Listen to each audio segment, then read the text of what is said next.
Let's take a look here. This is our 2004 Ford F-250.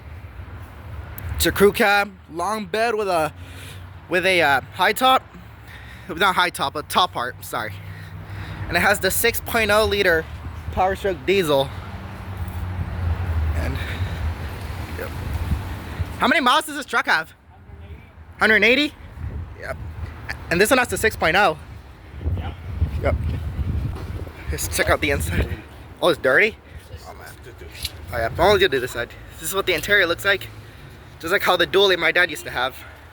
Yep. Alright, let's go ahead and start up.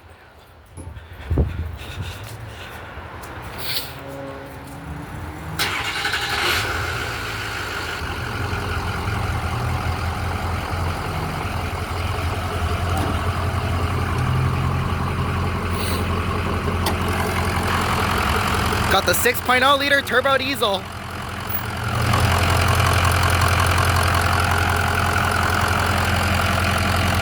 Really nice looking truck. You guys ever wanted any of these? Send me a comment and I'll let you guys know where there's one for sale, and I'll send you guys the link. Thank you.